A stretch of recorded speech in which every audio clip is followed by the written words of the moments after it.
కనిపిస్తామని చూడండి. అంతా కూడా చూస్తున్న భారీ ఎత్తున ఆర్మీ వాళ్ళు కూడా వచ్చారు. ఇదే క్రమంలో వాళ్ళతో కూడా మాట్లాడే ప్రయత్నం చేద్దాం. ఆర్మీ అని చెప్తున్నారు, ఎందుకంటే అతను కూడా సోల్జర్ కాబట్టి ఆ సోల్జర్ టీం అంతా కూడా వచ్చిన పరిస్థితి కనిపిస్తుంది. చూడండి ఎలా చేయాలి, ఎలా చెప్పాలేంటి, దీన్ని ఏ విధంగా చూడాలి, ఒక విజయాన్ని ఏ విధంగా దీన్ని చూడగలగాలి. చాలా సంతోషకరమైన విషయం సార్. ఈయన చాలా చక్కగా ఆడి, అంటే ఒక ఆర్మీ పర్సన్ కి ఉన్న డిసిప్లిన్ చక్కగా నిరూపించాడు. అంతకన్నా ఇంకేం కావాలి సార్. మాకు కూడా మా ఒక సోల్జర్ విన్ అయ్యాడు కనుక మాకు చాలా ఆనందంగా ఉంది. మీరు ఎక్కడి నుంచి వచ్చారు? నేను ఆనందపురం వెల్లంకి నుంచి సార్. ఆనందపురం వెల్లంకి నుంచి. మేము నాతో పాటు కొంతమంది ఆర్మీ వాళ్ళు వచ్చారు సపోర్ట్ గా. అంటే ఇదంతా ఎలా చూడాలి అంటే చూస్తూ ఉంటే స్వగ్రామంకి వచ్చేసరికి చూస్తే భారీ ఎత్తున జనాలతో మోహరించారు సార్. ఈ రోజుల్లో డబ్బు ప్రతి వ్యక్తికి విలువ ఏంటంటే డబ్బు కన్నా ముఖ్యం మనిషి తాలూకు మనస్తత్వం. చక్కటి మనస్తత్వం ఉందని చూపించాడు పవన్ కళ్యాణ్. ప్లస్ ఆర్మీ వ్యక్తిగా ఆయనకున్న డిసిప్లిన్ ని ఎంత చక్కగా అందులోనూ మనకి చిత్రీకరించారంటే మన ఇప్పుడున్న జనరేషన్ నేర్చుకోవడానికి, అటువంటి పిల్లల్ని చూసి నేర్చుకోవడానికి చాలా మంచి అవకాశం సార్. తప్పక మేము కూడా పిల్లలకి కోరుకునేది, యూత్ కోరుకునేది ఏంటంటే అటువంటి చక్కటి వ్యక్తి ద్వారా మన సమాజానికి ఒక మంచి మెసేజ్ ఇచ్చాడు. పేదవాడైనా చక్కటి మెసేజ్ ఇచ్చాడు. మన దేశంలో కూడా చాలా మంది యువతలు ఉన్నారు, ఇటువంటి చక్కటి అలవాట్లు నేర్చుకోవాలని మేము భగవంతుడి శక్తిగా కోరుకుంటున్నాం మనస్ఫూర్తిగా. Okay sir, right. సో చూసాం కదా, ఇంకా భారీ ఎత్తున వచ్చిన పరిస్థితి కనిపిస్తూ ఉండదు. ఎందుకంటే ఒక ఆర్మీ సోల్జర్ కాబట్టి వాళ్ళకి అక్కడి నుంచి వాళ్ళంతా కూడా కలిసి వచ్చే పరిస్థితి కనిపిస్తుంది. ఇదే క్రమంలో వాళ్ళ తండ్రి కూడా ఉన్నారు. వాళ్ళ తండ్రితో కూడా మాట్లాడే ప్రయత్నం చేద్దాం. చూడొచ్చు, ఒక సాదా సీదాగా ఒక స్కూటీ పైన వస్తున్న పరిస్థితి కనిపిస్తుంది. ఎలా చూడాలి, ఎంత భారీ ఎత్తున వచ్చి ఎలా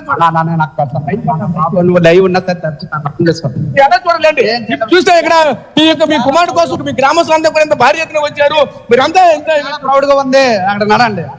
చూసాం కదా, అసలు పూర్తిగా మాట్లాడడం కూడా ఆనందాలుగా తవదలేవని చెప్పాలి. తండ్రి కూడా పూర్తిగా మాట్లాడినటువంటి పరిస్థితి కనిపిస్తూ ఉన్నాయి. ఎందుకంటే ఇంత క్రౌడ్ లో చూస్తూ ఉంటే పూర్తిగా సుమారుగా 1 కిలోమీటర్ మేర అయితే భారీ ఎత్తున జనాలంతా మోహరించిన పరిస్థితి కనిపిస్తూ ఉన్నాయి. ఇంత భారీ ఎత్తున రావడంతో పూర్తిగా ఈ రోడ్డు అంతా కూడా పూర్తిగా స్తంభించిన పరిస్థితి కనిపిస్తుంది. ఎందుకంటే నేషనల్ హైవే నుంచి అక్కడికి వెళ్ళేంత వరకు కూడా భారీ ఎత్తున వచ్చిన పరిస్థితి కనిపిస్తుంది. అదేవిధంగా ఇంకా కొంతమంది అయితే వచ్చి ఉన్నారు, వాళ్ళతో కూడా మాట్లాడే ప్రయత్నం. చెప్పండి, మీరు ఎక్కడి నుంచి వచ్చారండి? మేము విజయనగరం నుంచి వచ్చామండి. మన పడాల కళ్యాణ్ గారికి సపోర్ట్ చేసాం. మా జాతి మొత్తం ఆయన వెన్నంటే ఉండి సపోర్ట్ చేసి ఓటింగ్ చేసి ఆయన వెనక నిలబడ్డాం.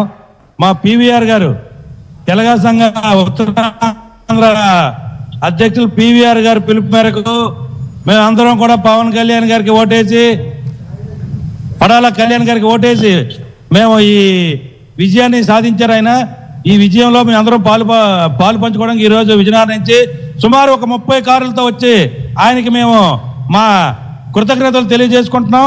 అందుకోసం మేము అందరం తిరిగి వచ్చాం. విజయనగరం నుంచి వచ్చామండి. కళ్యాణ్ గెలిచాడు కాబట్టి అందరం మేము 10 కార్లతో వచ్చాము. కళ్యాణ్ ఫోర్స్ లో ఉన్నారు కాబట్టి సిఐపి మేము చాలా సంతోషించాము. దాని గురించి ఇది రావడం మన విజయనగరానికి గర్వకారం అని నేను చెప్తాను సార్. Okay, thank you. మీరు చెప్పండి, ఎలా చూడాలండి సార్? పడాల కళ్యాణ్ గారి విజయం మా అందరి విజయం. ఈరోజు ఆయన ఈ బిగ్ బాస్ 9 విన్నర్ అయ్యారంటే అది చాలా మంది ఆయనకి సపోర్ట్ చేశారు. వాళ్ళందరికీ కూడా ధన్యవాదాలు తెలుపుకుంటూ ఈ రోజు మేము విజయనగరం వచ్చి ఆయనకి స్వాగతం పలికాం. మాకు చాలా ఆనందంగా ఉంది.